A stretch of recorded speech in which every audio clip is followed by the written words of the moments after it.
১৯ বছর পর বাবার কবরে তারেক রহমান। কান্নায় ভেঙে পড়লেন বিএনপি নেতা।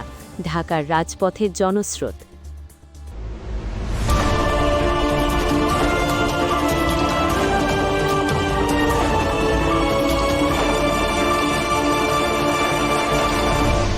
Channel CB.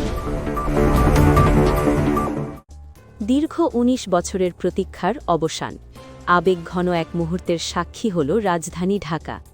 দীর্ঘ ১৭ বছর লন্ডনে নির্বাসিত জীবন কাটিয়ে দেশে ফেরার পরদিন নিজ পিতা ও বিএনপির প্রতিষ্ঠাতা শহীদ রাষ্ট্রপতি জিয়াউর রহমানের মাজারে শ্রদ্ধা জানালেন তারেক রহমান। শুক্রবার বিকেলে শেরেবাংলা নগরে যখন তারেক রহমানের মোটরবহর পৌঁছায়, তখন সেখানে ছিল উপচে পড়া ভিড়। সাথে ছিলেন দলের মহাসচিব মির্জা ফখরুল ইসলাম আলমগীর সহ স্থায়ী কমিটির সদস্যবৃন্দ। বিকেল ৪:৪৫ মাজারে পুষ্পস্তবক অর্পণ করেন তিনি। শ্রদ্ধা নিবেদন শেষে মোনাজাতের সময় তাকে অশ্রুসিক্ত নয়নে দেখা যায়। ১৯৮১ সালে যখন তার বাবা নিহত হন, তারেক রহমানের বয়স ছিল মাত্র ১৬। দীর্ঘ প্রবাস জীবনে হারিয়েছেন ছোট ভাই আরাফাত রহমান কোকোকেও। আজ বাবার কবরের পাশে দাঁড়িয়ে সেই সব হারানো স্মৃতি যেন বারবার তাকে আবেগপ্রবণ করে তুলছিল। বিকেল ২:৫২ গুলশানের বাসা থেকে একটি লাল সবুজ রঙের বুলেট প্রুফ বাসে করে যাত্রা শুরু করেন তারেক রহমান।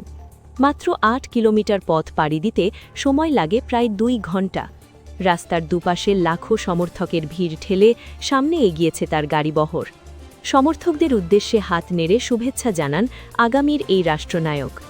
জিয়া উদ্যান থেকে তিনি সরাসরি রওনা হন সাভার জাতীয় স্মৃতিসৌধের উদ্দেশ্যে। সেখানে মহান মুক্তিযুদ্ধের শহীদদের প্রতি গভীর শ্রদ্ধা জানান তিনি। যদিও প্রোটোকল জটিলতায় সূর্যাস্তের আগে পৌঁছতে না পারায় তার পক্ষ থেকে দলের নেতারা শ্রদ্ধা জানান, তবে রাত ৯টায় তিনি নিজে স্মৃতিসৌধে উপস্থিত হয়ে শ্রদ্ধাঞ্জলি অর্পণ করেন।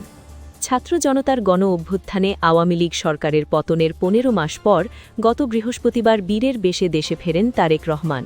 বিমানবন্দর থেকে পূর্বাচল পর্যন্ত লক্ষ লক্ষ নেতাকর্মী তাকে রাজকীয় সংবর্ধনা জানায়। শনিবার নির্বাচন কমিশনে ভোটার নিবন্ধন এবং ঢাকা বিশ্ববিদ্যালয় এলাকায় শহীদ শরীফ ওসমান হাদির কবরে শ্রদ্ধা জানানোর কথা রয়েছে তার। তারেক রহমানের এই প্রত্যাবর্তন বিএনপির রাজনীতিতে এবং দেশের সাধারণ মানুষের মাঝে নতুন আশার সঞ্চার করেছে।